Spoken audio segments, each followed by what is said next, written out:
Desa Kalibeber, di kaki perbukitan Wonosobo selalu tampak tenang dari luar. Kabut menutupi atap rumah-rumah penduduk setiap pagi, dan embun menggantung di daun teh yang tumbuh di lereng-lerengnya. Tapi bagi orang-orang yang tinggal di sana, malam adalah waktu yang paling panjang. Karena banyak hal yang tak seharusnya dilihat, kadang justru menampakkan diri di balik kabut. Di ujung jalan berbatu, berdirilah warung bakso Pak Darmo. Bangunannya kecil, berdinding papan bekas, dengan atap sengkaratan yang berisik setiap kali hujan turun. Di depan warung ada tulisan tangan besar, Bakso Pak Darmo, kuah gurih, daging asli. Tapi tulisan itu kini mulai pudar seperti nasib warungnya. Sudah hampir 2 tahun warung itu sepi. Kadang dalam sehari hanya 2 atau 3 mangkuk yang laku. Selebihnya kuah yang sudah dimasak sejak pagi terbuang sia-sia.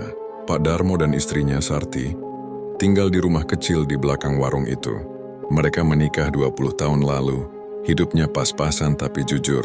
Anak semata wayang mereka, Rina, sekarang duduk di bangku SMA dan sering membantu berjualan sepulang sekolah. Tapi sejak beberapa bulan terakhir, Rina sering sakit. Badannya kurus dan dokter di puskesmas bilang kekurangan gizi. Biaya sekolahnya juga menunggak. Sarti sering menangis diam-diam setiap malam. Mas katanya suatu malam sambil menatap tungku yang apinya hampir padam, "Kalau terus begini kita mau makan apa?" Darmo diam. Tangannya gemetar menggenggam sendok sayur. "Besok aku mau coba jualan keliling lagi," katanya lirih. Sarti menggeleng lemah. "Udah mas, orang-orang sekarang lebih suka beli yang baru itu. Bakso Pak Yanto, katanya enak. Katanya ada daging sapi impor." Kalimat itu menggantung di udara. Mereka tahu uang mereka bahkan tak cukup beli daging segar tiap hari. Kadang Darmo mencampur sedikit daging ayam biar kuahnya tetap pekat. Malam itu, sekitar jam 11, ketika Sarti dan Rina sudah tidur, Darmo duduk sendirian di depan warung. Kabut turun perlahan dari arah bukit. Suara jangkrik bercampur dengan desir angin, dan dari jauh terdengar lolongan anjing bersahutan. Ia menatap jalan sepi itu lama sekali. Pikirannya penuh dengan rasa putus asa. Ia sudah mencoba segalanya. Ganti resep, jualan keliling, bahkan diskon, tapi pembeli tetap tak datang.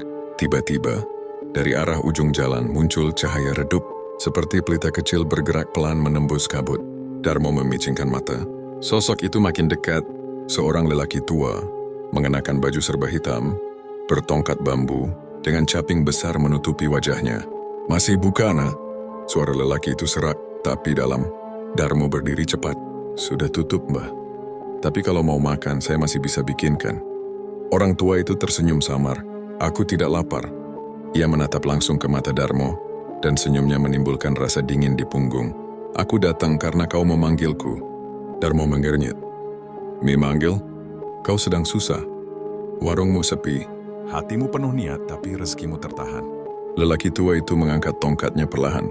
"Kau ingin ramai, ingin uang, ingin orang berebut makan bakso buatanmu, bukan?" Darmo tercekat. "Iya, Mbah." Tapi caranya, orang tua itu mendekat, suaranya menurun jadi bisikan. Di ujung pemakaman Kalibeber di bawah pohon randu tua, datanglah malam Jumat Kliwon. Bawa tumpeng, kembang 7 rupa, dan 1 mangkuk bakso pertama dari daganganmu. Letakkan di bawah pohon itu. Jangan bicara, jangan menengok ke belakang. Kalau cocok, kau akan didatangi. Kalau tidak..." Ia tersenyum tipis, "Engkau akan tahu sendiri." Sebelum Darmo sempat bertanya, kabut tebal menyelimuti. Dalam hitungan detik, sosok tua itu lenyap. Yang tertinggal hanya bau dupa samar dan suara tongkat bambu yang menghilang di kejauhan. Keesokan harinya, Darmo termenung lama di warung. Isa tak makan, tak bicara. Pikirannya hanya satu, kata-kata lelaki tua itu. Ia tahu pesugihan itu dosa besar, tapi hidupnya sudah begitu berat. Bayangan wajah Rina yang pucat terus menghantuinya. Sore itu, saat mereka menghitung hasil jualan, hanya 2 mangkuk laku, Sarti mendesah pasrah. "Mas, aku mau berhenti jualan. Aku mau bantu di sawah aja." "Jangan," kata Darmo cepat. Ia menatap istrinya. "Aku punya cara lain." Sarti menatap balik. "Cara apa?" "Pesugihan." Kata itu membuat udara di antara mereka seolah membeku. Sarti menatap suaminya lama. "Kamu gila, Mas? Mau jual jiwa buat uang? Aku cuma pengen kita hidup layak deh. Aku capek jadi bahan ejekan. Lihat anak kita hampir putus sekolah. Kalau ada jalan lain, aku nggak bakal mikir ini." Air mata Sarti mengalir. "Kamu pikir setan bakal kasih rezeki gratis? Semua ada gantinya, Mas." Tapi Darmo sudah tak peduli. Malam itu ia duduk lama di depan tungku, menatap api menyala redup. Suara dari dalam kepalanya seperti membisiki, Datanglah Darmo. Aku tunggu di bawah randu. Langit Wonosobo malam itu gelap pekat. Hujan baru reda, dan kabut turun cepat seperti tirai putih menutupi seluruh desa. Darmo berpakaian tebal, membawa wadah sesajen, nasi tumpeng kecil, kembang 7 rupa, dan 1 mangkuk bakso panas. Petromak kecil di tangannya bergetar karena angin. Sarti berdiri di ambang pintu menggenggam ujung kain jariknya. Mas, jangan lama-lama. Aku takut. Darmo menatap istrinya sejenak. Kalau aku nggak balik sebelum subuh, jangan keluar rumah.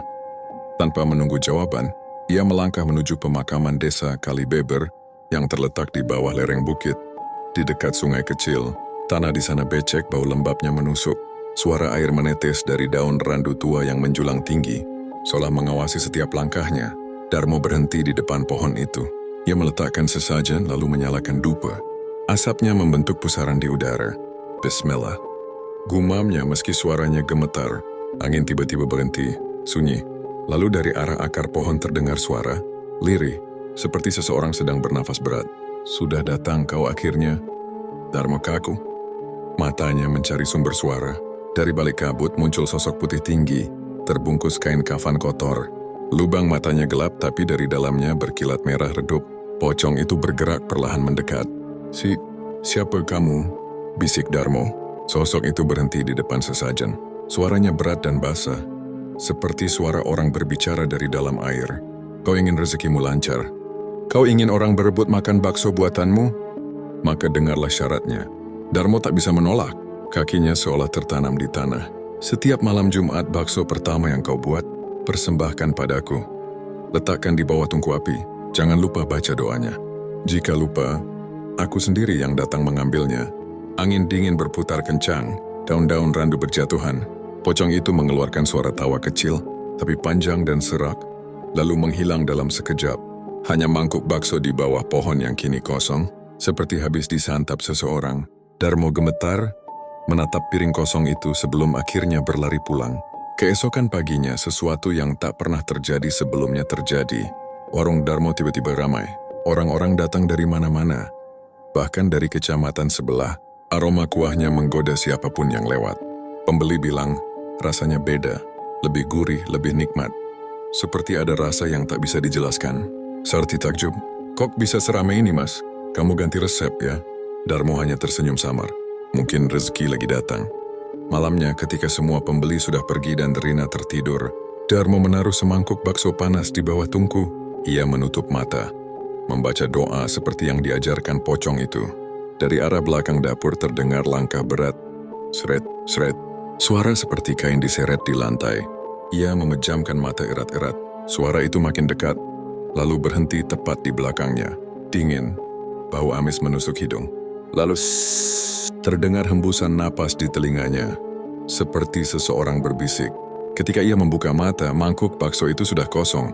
Tak ada siapa pun di sana, hanya sisa kuah yang menetes pelan ke lantai. Hari berganti minggu. Warung Darmo kini jadi yang paling laris di Kalibeber. Uang datang deras. Mereka membeli motor baru, memperbaiki atap rumah. Bahkan Sarti mulai memakai perhiasan kecil yang dulu hanya ia lihat di pasar. Tapi bersamaan dengan itu, suasana rumah mereka berubah. Lina makin sering demam.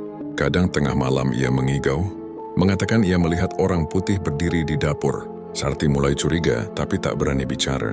Malam Jumat Kliwon berikutnya, saat Darmo melakukan ritualnya, Sarti diam-diam mengintip dari balik pintu dapur. Ia melihat suaminya berlutut di depan tungku, menaruh mangkuk bakso, lalu membungkuk lama sekali. Dan dari arah tungku, perlahan muncul tangan terbungkus kain putih kotor, mengambil mangkuk itu, lalu menghilang di bawah lantai. Sarti menahan teriakannya, tubuhnya gemetar. Sejak malam itu ia tak bisa tidur. Kadang ia mencium bau anyir darah dari dapur, kadang terdengar suara tawa pelan dari arah tungku. Dan pada malam keempat Jumat Kliwon ia bermimpi. Dalam mimpinya, ia melihat seseorang terbungkus kafan duduk di depan tungku sambil memandanginya. Mata merahnya berkilat. Giliranmu sebentar lagi, bisik sosok itu. Sarti terbangun berkeringat. Dan di lantai dapur, ada jejak kaki basah berlumpur. Bentuknya panjang dan aneh, seperti bukan milik manusia. Pagi-pagi sekali, kabut turun tebal di desa Kalibeber. Suara ayam bersautan dari kejauhan. Dan embun masih menggantung di pagar bambu. Dari warung bakso kecil di ujung jalan, asap kuah mulai mengepul. Sarti sibuk menyiapkan bahan, sementara Darmo menyalakan tungku. Wajahnya terlihat lebih tenang dibanding minggu-minggu sebelumnya. "Kuahnya sudah matang, Dek?" tanya Darmo sambil mencicipi. "Udah, tinggal motong dagingnya aja," jawab Sarti. "Tapi kok dagingnya agak aneh ya? Mais, warnanya agak gelap." Darmo menoleh cepat. "Jangan banyak tanya, masak aja seperti biasa." Sarti mengangguk pelan, walau hatinya tak tenang. Daging itu tidak dibeli dari pasar seperti biasanya. 3 hari lalu Darmo bilang ada langganan baru yang bisa memberikan daging segar dengan harga murah. Tapi Sarti tidak pernah melihat orang itu datang. Dan dagingnya tidak pernah dikirim siang hari. Selalu muncul di dapur saat dini hari. Entah dari mana, saat kuah mulai mendidih, aroma gurih menguar ke seluruh warung. Tak lama suara klakson motor terdengar. Pembeli pertama datang. Bakso Pak Darmo kini benar-benar terkenal. Orang-orang antre, bahkan sebelum warung buka. Anak muda, pegawai kecamatan, sopir angkot, semua bilang bakso ini nggak ada duanya. Beberapa orang bahkan bilang rasanya bikin ketagihan. Sarti menatap wajah suaminya yang tersenyum puas sambil menghitung uang. Tapi di matanya ada sesuatu yang lain. Dingin, kosong, dan jauh. Malam itu, ketika warung sudah tutup, Sarti mencuci mangkuk di dapur. Angin malam berhembus pelan, membawa suara jangkrik dan burung malam. Tiba-tiba lampu dapur redup, suara duk, duk, terdengar dari bawah lantai kayu. Sarti menahan napas. Suara itu semakin keras, seperti sesuatu memukul-mukul dari bawah tanah. Ia berlari ke kamar, membangunkan Darmo. "Mas, dengar enggak? Ada suara dari bawah dapur." Darmo membuka mata perlahan, tapi ekspresinya datar. "Diam aja, Dek, jangan ganggu." "Itu cuma tanda dia udah datang ambil bagiannya." Sarti menatap suaminya tak percaya. "Bagian siapa?" "Yang bantuin kita," jawab Darmo lirih. "Yang bikin warung ini rame." Sarti menutup mulutnya, takut menjerit. Malam itu ia tak bisa tidur. Ia mendengar langkah-langkah berat melintasi dapur berkali-kali, dan kadang suara tawa pelan seperti keluar dari tungku api yang padam. Sejak malam itu, Darmo semakin sering melamun. Ia jarang bicara, jarang keluar rumah selain untuk jualan. Tapi setiap malam Jumat, setelah warung ditutup, ia akan duduk lama di dapur, menyalakan dupa, dan meletakkan satu mangkuk bakso di bawah tungku. Kadang Sarti diam-diam mengintip. Ia melihat suaminya seperti berbicara sendiri, seolah sedang mengobrol dengan seseorang yang tak terlihat. "Sudah, ini baksonya seperti biasa," kata Darmo suatu malam. "Jangan ganggu keluarga saya." Angin berhembus dingin. Dupa menyala bergoyang. Dari bawah tungku terdengar suara, "Tapi kau belum penuhi syarat berikutnya." Suara itu dalam, bergema, seperti berasal dari perut bumi. Darmo menatap ke arah tungku, wajahnya pucat. "Syarat apa lagi?" "Rezekimu sudah besar, kini waktunya gantinya." Suara itu disertai tawa pendek. Darmo menelan ludah. Aku belum siap." "Tiap rezeki ada darahnya," bisik suara itu lalu lenyap. Dari bawah lantai terdengar bunyi cairan menetes, dan bau anyir darah memenuhi dapur. Beberapa hari kemudian Rina jatuh pingsan di sekolah. Guru memanggil Sarti mengatakan anak itu kurus dan pucat. Dokter di puskesmas bilang tidak ada penyakit serius, tapi kadar darahnya sangat rendah, seperti kehilangan darah dalam jumlah besar. Sarti heran karena Rina tak pernah terluka. Namun setiap malam gadis itu mengigau. "Mbak putih itu?" "Manggil aku, Bu," katanya dengan suara lemah. Katanya mau ajak aku makan di dapur. Sarti memeluk anaknya erat. Ia menangis sejadi-jadinya. Ketika Darmo pulang malam itu, Sarti langsung marah. "Mas, aku nggak tahan lagi." "Rina diganggu." "Ini gara-gara pesugihanmu." Tapi Darmo malah menatap istrinya tajam. "Diam, Dek. Jangan sebut-sebut itu di rumah. Nanti dia marah." "Dia siapa, Mas?" "Setanmu itu." Darmo membanting kursi, wajahnya merah. "Kalau kamu nggak mau hidup enak, minggir aja. Jangan ganggu urusanku." Suara itu keras sekali. Rina yang baru bangun menatap kedua orang tuanya ketakutan. Malam itu Sarti menggendong Rina tidur di kamarnya sendiri. Ia berdoa lama sekali, tapi sekitar tengah malam, pintu dapur terbuka sendiri. Dari celah pintu ia melihat sesuatu bergerak. Samar-samar di depan tungku, berdiri sosok putih terbungkus kafan, menatap ke arah kamar Rina. Suaranya lirih. "Anakmu manis." Darahnya hangat. Sarti menjerit histeris. Ketika Darmo berlari ke dapur, sosok itu sudah lenyap. Yang tersisa hanyalah mangkuk kosong di bawah tungku, masih mengepulkan uap panas, seolah baru saja dihabiskan seseorang. Beberapa hari kemudian Sarti memutuskan pergi ke pasar sendiri. Ia ingin memastikan daging yang digunakan warung berasal dari tempat yang benar. Ia bertanya ke tukang daging langganannya, Pak Bejo. Pak, suami saya katanya beli daging ke sini seminggu ini. Tapi kok saya nggak pernah lihat? Pak Bejo bingung. Loh, Bu Sardi, saya malah udah lama nggak lihat Pak Darmo. Dulu sering beli, tapi 3 minggu terakhir nggak pernah. Sarti terdiam. Jadi, daging yang di rumah. Pak Bejo menatapnya curiga. Saya nggak tahu, Bu, tapi hati-hati. Beberapa warga bilang, di kali dekat pemakaman sering ada bau aneh. Katanya kayak bangkai, tapi tiap dicek nggak ada apa-apa. Sarti pulang dengan wajah pucat. Saat membuka kulkas, ia menemukan daging yang belum diolah. Potongan itu hitam kemerahan. Tapi ada yang ganjil. Di salah satu potongan daging, tampak ujung kuku manusia. Sarti menjerit sampai jatuh. Darmo datang berlari, merebut kantong itu dan membuangnya keluar rumah. Jangan lihat, Dek. Ini cuma daging sapi, tapi suaranya gemetar. Wajahnya tegang, matanya merah seperti menahan sesuatu yang ia sembunyikan. Malam itu Sarti tidak tidur. Ia hanya duduk di samping Rina menatap tungku yang padam. Ia tahu, sesuatu yang jauh lebih jahat sudah masuk ke rumah mereka. Malam Jumat berikutnya, hujan turun deras. Angin gunung menderu membuat jendela bergoyang. Darmo bersiap di dapur dengan dupa dan semangkuk bakso seperti biasa. Tapi kali ini, ia tidak tahu bahwa Sarti diam-diam mengintip dari balik pintu. Sudah, ini bagiannya, gumam Darmo. Tapi jangan ambil siapapun dari keluarga saya. Dari bawah tungku muncul tangan putih basah, terbungkus kain kafan. Tangan itu mengambil mangkuk, tapi tak langsung pergi. Sebaliknya, ia menggenggam pergelangan tangan Darmo kuat-kuat. Aku haus, Ki, suara itu bergema, aku mau yang hidup. Darmo menjerit kesakitan, tapi tangannya seperti tak bisa ditarik. Sarti menjerobos masuk, memukul tungku dengan sapu lidi sambil berteriak membaca doa. Sosok putih itu menjerit panjang dan lenyap dalam kabut tipis. Tapi darah mengucur dari pergelangan tangan Darmo, meninggalkan bekas jari-jari terbakar di kulitnya. Setelah itu suara tawa lirih terdengar dari luar rumah. Dari jendela, tampak pocong itu berdiri di bawah hujan, menatap mereka, matanya merah menyala. Belum selesai, Darmo, katanya pelan. Tumbal pertama sudah kutandai. Sarti menatap suaminya dengan mata lebar. Air matanya jatuh tanpa suara. Malam itu Petroma padam sendiri, dan dari arah dapur terdengar suara langkah perlahan menuju kamar Rina. Malam di desa Kalibeber terasa panjang dan menyesakan. Setelah kejadian di dapur, udara di rumah Darmo berubah aneh. Dingin, lembab, seperti rumah itu tak lagi dihuni manusia. Dinding bambu memantulkan suara halus, seolah ada yang berbisik dari celahnya. Angin gunung turun membawa kabut. Lampu petromak di ruang tengah bergetar lalu mati tiba-tiba. Dalam gelap, hanya terdengar napas Sarti yang tersengal dan rengekan pelan dari kamar kecil di ujung rumah. Rina, Sarti memanggil pelan. Ia melangkah hati-hati sementara Darmo duduk di sudut dapur, memegangi tangannya yang masih perih terbakar.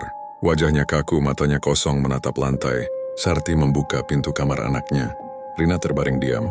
Di lehernya tampak noda merah memanjang seperti bekas lilitan tali. Bibirnya membiru. Ya Allah. Sarti menjerit kecil. Ia mengguncang tubuh putrinya, namun Rina hanya bergumam, "Bu, Mbak Putihnya tadi di sini." Sarti menatap ke sekeliling kamar. Jendela sedikit terbuka. Tirai berwarna kuning pucat bergoyang pelan. Dan di luar, kabut menempel di kaca seperti tangan-tangan dingin yang mencoba masuk. Keesokan paginya, matahari tidak benar-benar muncul. Langit Wonosobo tertutup awan kelabu. Warga mulai membicarakan keanehan di warung bakso Darmo. Dulu enak tapi sekarang rasanya beda, kata salah satu pembeli. Aku makan 2 mangkuk tapi malah mimpi aneh semalam, kata yang lain. Kayak ada wajah orang muncul di kuahnya. Bisik seorang sopir Colt dengan wajah ngeri. Sarti mendengarnya diam-diam. Di balik tirai warung, ia memperhatikan wajah-wajah pelanggan. Sebagian terlihat pucat, sebagian seperti tidak sadar apa yang mereka lakukan. Darmo hanya tersenyum seolah tidak mendengar apapun. Saat sore menjelang, Rina duduk di kursi kecil dekat jendela, menatap ke arah kebun bambu belakang rumah. "Abu, Mbak Putih itu ada di situ." "Jangan lihat ke sana, Nak," bisik Sarti. "Dia nggak jahat kok, Bu," jawab Rina pelan. "Dia bilang cuma mau main." Sarti menatap keluar, tak ada apa-apa. Tapi ketika ia menutup jendela, di kaca sempat terlihat bayangan sosok putih berdiri di belakang Rina, dengan kepala miring dan senyum yang tak wajar. Malam harinya Darmo kembali melakukan ritual di dapur. Dupa menyala dan semangkuk bakso diletakkan di lantai. Sarti menahan diri untuk tidak ikut campur. tapi hatinya memberontak. Setelah Darmo tertidur, ia nekat keluar rumah membawa lampu minyak menuju arah yang selama ini ia curigai. Makam tua di belakang kebun bambu. Angin malam menggigit kulit, rumput basah menempel di kaki. Ketika sampai di tepi pemakaman, ia mencium bau busuk yang tajam. Di tanah yang agak terbuka, terlihat gundukan baru dengan kain putih tersobek di ujungnya. Sarti menyorotkan lampu minyak. Matanya membesar. Di sela tanah tampak tulang tangan menjulur, seperti seseorang dikubur tanpa rapi. Dan di bawah akar pohon pisang, ia melihat karung berdarah dengan bekas ikatan tali goni. Ia mendekat gemetar membuka sedikit karung itu. Di dalamnya, potongan daging yang masih segar. Sarti mundur dengan langkah goyah.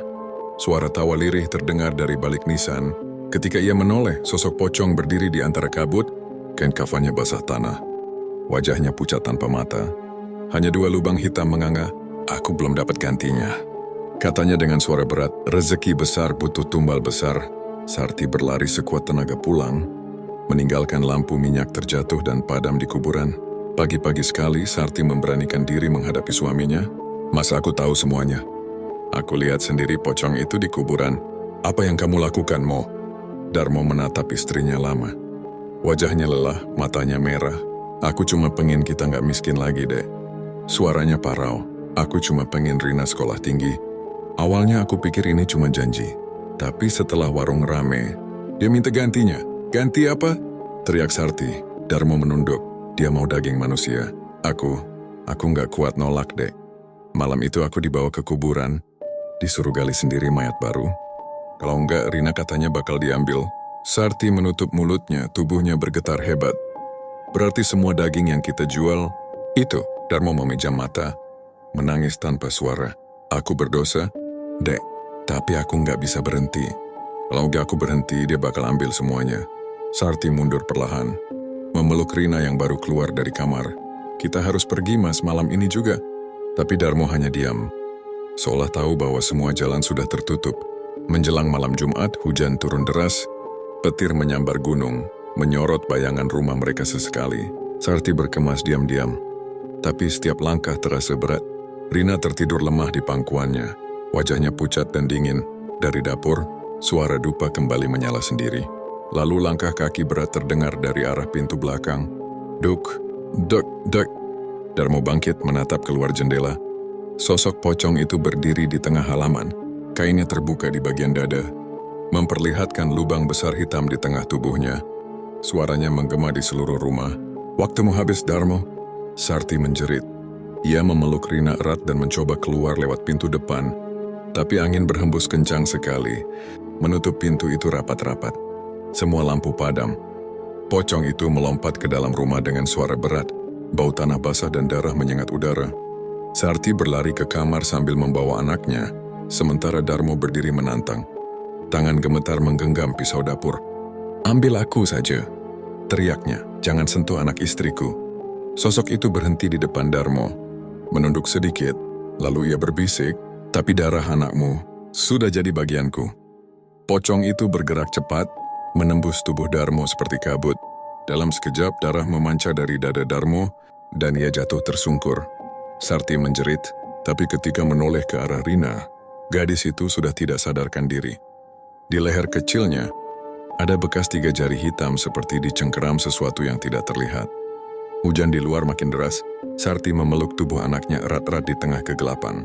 Di lantai dapur, tungku yang padam kembali menyala sendiri, menyorot bayangan pocong yang berdiri menatap mereka, tanpa mata, tapi dengan senyum panjang penuh kepuasan. Malam itu, desa Kalibeber kembali sunyi. Namun warga yang lewat keesokan paginya melihat sesuatu aneh. Warung bakso Darmo tertutup rapat, tapi di meja depan masih terhidang 1 mangkuk bakso yang mengepul. Dan di atasnya, mengapung potongan pita rambut anak kecil. Subuh itu, hujan belum juga berhenti. Kabut tebal menelan seluruh desa Kalibeber. Orang-orang yang lewat di jalan kecil dekat rumah. Darmo menutup hidung, bau anyir tercium kuat, seperti darah basi bercampur tanah basah. Rumah itu sepi, pintu depan tertutup rapat, jendela gelap. Namun dari celah papan bambu, beberapa warga mengaku melihat nyala merah dari dalam dapur. Tak ada yang berani mendekat. Hanya suara samar terdengar dari kejauhan, seperti tangisan perempuan yang disusul suara ketukan pelan, ritmis, duk, duk, duk. Seolah seseorang memukul lantai dari bawah tanah. 3 hari berlalu, warung Darmo belum buka. Pak RT akhirnya datang bersama 2 warga. Mereka mengetuk pintu beberapa kali, tapi tak ada jawaban. Bau busuk semakin menyengat. Akhirnya pintu itu didobrak. Begitu terbuka, udara di dalam rumah terasa pengap dan dingin, seperti tempat yang sudah lama ditinggalkan. Di ruang depan, tumpukan uang receh berserakan di lantai, bercampur serpihan mangkuk pecah. Dan di dapur, pemandangan yang membuat mereka berteriak ketakutan. Darmo ditemukan tergeletak di lantai, tubuhnya sudah membusuk. Di sampingnya ada mangkuk bakso berisi kuah hitam kental. Dan di bawah tungku, mereka menemukan benda mirip tangan kecil yang terbungkus kain putih. Pak RT memejamkan mata nyaris muntah. Tapi yang paling mengerikan bukan itu. Di dinding bambu, dengan darah kering tertulis kalimat, "Tumbal belum lunas." Malam itu rumah Darmo resmi disegel warga. Namun sejak hari itu pula desa tak pernah benar-benar tenang. Setelah pemakaman Darmo, Sarti tak pernah terlihat lagi. Beberapa orang bilang, ia kabur ke rumah saudaranya di Banjarnegara. Tapi seorang ibu penjual sayur bersumpah sempat melihat Sarti di tepi kuburan malam-malam, membawa lampu minyak sambil menimang sesuatu di gendongannya. Katanya Sarti berbicara sendiri, seperti mengeloni anak kecil, padahal tangannya kosong. Ketika didekati, sosok itu lenyap dalam kabut. Beberapa hari kemudian, warga menemukan bekas tapak kaki kecil di depan pintu dapur rumah Darmo. Tapak itu muncul setiap malam Jumat, meski hujan, meski tanahnya kering, dan selalu mengarah ke Tungku Tua, tempat pocong itu dulu muncul. Beberapa bulan berlalu, kepala desa memutuskan rumah Darmo harus dibongkar, biar nggak jadi tempat syirik atau gosip kampung, katanya. 5 orang pekerja datang membawa linggis dan palu, tapi setiap kali mereka mencoba merobohkan dapur, alat mereka patah. Lantai bambu yang rapuh seolah berubah keras seperti batu. Salah satu pekerja Slamet akhirnya nekat menggali di bawah tungku. Tak sampai 1 meter, linggisnya mengenai sesuatu yang lembek. Ketika ia menariknya keluar, ternyata itu kain kafan basah yang terikat dengan tali goni. Slamet menjerit, terjatuh ke belakang. Dari dalam lubang, keluar bau busuk menusuk dan suara pelan. Tuk, tuk, tuk. Seperti seseorang mengetuk dari dalam tanah, pekerjaan itu langsung dihentikan. Sejak hari itu, tak ada lagi yang berani menyentuh rumah Darmo. Warga desa Kalibeber mulai dihantui hal-hal aneh. Setiap malam Jumat Kliwon, suara ketukan dari arah rumah Darmo terdengar jelas sampai ke jalan besar. Kadang disertai suara orang mengaduk panci dan mendidihkan air. Beberapa anak muda yang iseng lewat mengaku melihat warung itu menyala lagi, seolah buka seperti dulu. Ada lampu petromak di dalam, suara sendok beradu dengan mangkuk, dan aroma bakso gurih memenuhi udara. Tapi ketika mereka mendekat, lampu padam, dan dari balik jendela muncul wajah pucat Sarti. Matanya kosong, kulitnya kering, bibirnya hitam. Ia hanya berkata, "Mau makan, nak? Rebusannya masih hangat." Semenjak itu, tidak ada satupun pemuda yang berani lewat jalan itu malam hari. Beberapa minggu kemudian, kepala desa memanggil seorang ustaz dari luar daerah untuk memeriksa rumah itu. Namanya Ustaz Malik, dikenal bisa mengobati tempat angker. Malam itu ia datang dengan 2 santri membawa air doa dan kitab kecil. Begitu sampai di depan rumah, Ustaz Malik langsung pucat. "Tempat ini sudah bukan dunia manusia lagi," katanya lirih. "Yang tinggal di sini bukan cuma satu makhluk." Ia mulai membaca ayat kursi, tapi tiba-tiba angin berhembus kencang dari arah dapur. Petromak padam. Dari tungku terdengar suara keras, "Duk, duk, duk!" Salah satu santri berteriak, menunjuk ke arah lantai. Di sana tanah mulai bergelombang, dan dari celahnya keluar cairan merah seperti darah segar. Ustaz Malik menaburkan air doa dan berteriak, "Dengan nama Allah siapapun kau, kembalilah ke tempatmu." Suara tawa terdengar dari seluruh rumah, menggema di dinding bambu. Sudah terlambat. Tumbal sudah jadi bagian kami. Saat lampu kembali menyala, santri yang berdiri di dekat tungku jatuh pingsan. Di tengkuknya ada bekas tangan hitam dingin seperti es. Setelah malam itu, warga sepakat membiarkan rumah Darmo begitu saja. Tak ada yang berani mendekat, tak ada yang berani membongkar. Namun setiap kali kabut turun, terutama menjelang tengah malam, dari dapur itu selalu keluar asap putih tipis beraroma kuah bakso. Orang-orang percaya Sarti belum pergi. Rohnya tetap di sana, bersama pocong yang dulu mereka jadikan sekutu. Beberapa pedagang bakso keliling dari desa sebelah bahkan mengaku pernah didatangi sosok perempuan berambut panjang di pinggir jalan, menawarkan daging murah. Katanya daging sapi segar dari gunung, ujar salah satu penjual. Tapi waktu saya lihat karungnya ada kuku manusia di dalam. Kini rumah Darmo berdiri sunyi di pinggir jalan kecil Kalibeber, ditelan lumut dan waktu. Namun warga masih percaya, setiap malam Jumat dapur itu tetap hidup.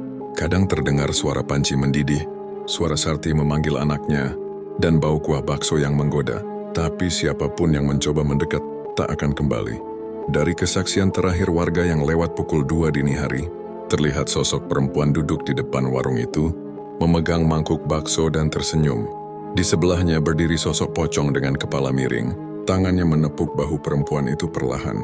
Di papan warung cat lama yang pudar masih terbaca samar, "Bakso Darmo pasti ketagihan." Dan bagi mereka yang tak sengaja mencium aroma bakso itu di tengah malam, jangan pernah mencarinya, karena bisa jadi yang memanggilmu bukan manusia, tapi jiwa lapar yang masih menunggu tumbal berikutnya. Kasus ini sudah lebih dari 5 tahun, tapi setiap kali saya datang ke Kalibeber, bau kuah bakso itu seperti masih ada di udara. Entah kenapa, rasanya hangat tapi bikin bulu kuduk berdiri. Setelah tragedi kematian Darmo dan hilangnya Sarti, aparat sempat melakukan penyelidikan singkat. Namun tidak ada bukti pasti, hanya cerita rakyat, kesaksian kabur, dan ketakutan yang diwariskan dari mulut ke mulut. Di catatan polisi Wonosobo, kasus itu diklasifikasikan sebagai kematian karena bunuh diri dan gangguan mental keluarga. Namun bagi warga kebenaran lain lebih dipercaya. Darmo dan Sarti melanggar perjanjian pesugihan. Tumbalnya belum lunas, dan sekarang kutukannya menjalar ke siapapun yang menyentuh peninggalan mereka. Tahun 2023, seorang pemuda bernama Raka, perantau asal Temanggung, membeli tanah bekas rumah Darmo. Ia tak tahu apa-apa tentang kisah lama itu. Yang ia tahu tanahnya murah dan lokasinya strategis di pinggir jalan menuju pasar Kalibeber. Ia bermimpi membuka usaha kuliner. "Aku cuma ingin buka warung bakso, Mas," katanya saat diwawancarai dalam vlog dokumenter.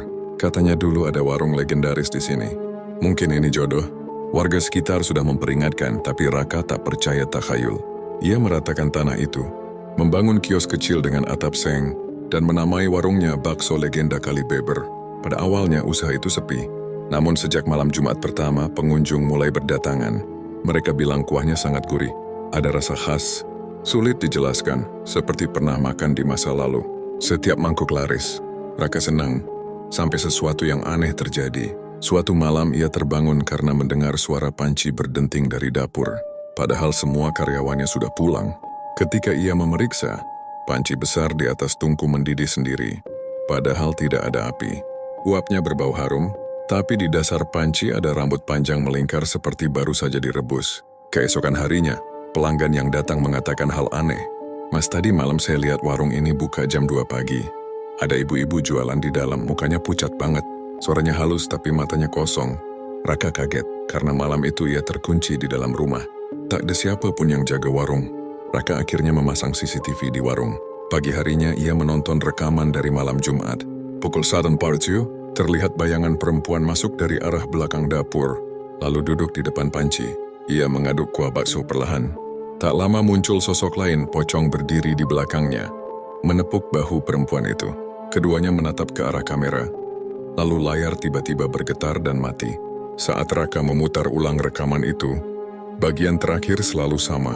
Tampilan freeze frame, sosok perempuan, tersenyum menatap kamera sambil memegang mangkuk bakso, dan di dinding belakangnya tertulis samar dalam kabut uap, "Bakso Darmo pasti ketagihan." Minggu berikutnya, Raka mengundang beberapa teman untuk makan bersama. Mereka merekam vlog sambil bercanda tentang kisah pesugihan lama. Tapi setelah makan, satu persatu mulai merasa pusing dan mual. Keesokan harinya, 3 dari mereka ditemukan tak sadarkan diri di rumah masing-masing. Di tangan mereka, terpegang uang receh dan potongan kertas bertuliskan angka 666. Polisi datang menyita semua bahan baku dari warung Raka. Namun tak ada yang aneh, kecuali satu hal. Stok daging sapi di freezer bertambah setiap malam, meski tidak pernah ada kiriman baru. Beberapa hari kemudian Raka ditemukan tewas di dapur warungnya. Ia duduk bersimpuh di depan tungku, matanya terbuka lebar, wajahnya seperti menatap seseorang. Di hadapannya mangkuk bakso penuh darah. Di dinding belakangnya lagi-lagi tertulis pesan yang sama. Tumbal sudah lengkap. Polisi menyimpulkan Raka bunuh diri. Namun dari catatan rekaman CCTV terakhir, ada satu hal yang tak pernah dipublikasikan ke publik. Detik sebelum Raka tewas, terlihat sosok perempuan berambut panjang berdiri di belakangnya. Ia tersenyum dan berkata pelan, kuahnya masih panas. Nah, saya sudah keliling Kalibeber selama 2 minggu. Tidak ada yang mau mendekati tanah bekas warung itu lagi. Tapi setiap malam Jumat, dari kejauhan, terlihat cahaya redup di dapur kecil itu. Kadang terdengar suara adukan panci dan aroma daging yang menggoda. Orang bilang itu hanya sisa kenangan. Tapi bagi sebagian warga, itu tanda bahwa kutukan Darmo belum benar-benar berakhir. Kini lokasi bekas warung bakso itu ditutup seng, ditumbuhi rumput liar. Namun supir-supir truk yang melintas malam hari bersumpah sering melihat asap tipis keluar dari dalam, disertai suara perempuan memanggil lembut, "Mas, mampir dulu, baksonya baru matang." Ada yang percaya itu sekadar halusinasi dari kisah lama. Namun sebagian warga yakin, Sarti dan Darmo masih di sana, menjaga warung yang tak pernah mati. Dan jika suatu malam kamu lewat di Wonosobo di daerah Kalibeber, dan tiba-tiba mencium aroma bakso gurih yang membuatmu lapar, ingatlah kisah ini. Karena mungkin mangkok itu bukan untukmu, tapi untuk menggantikan tumbal terakhir yang belum lengkap. Terima kasih sudah menonton, jangan lupa like, comment, share, dan subscribe untuk mendengar kisah selanjutnya.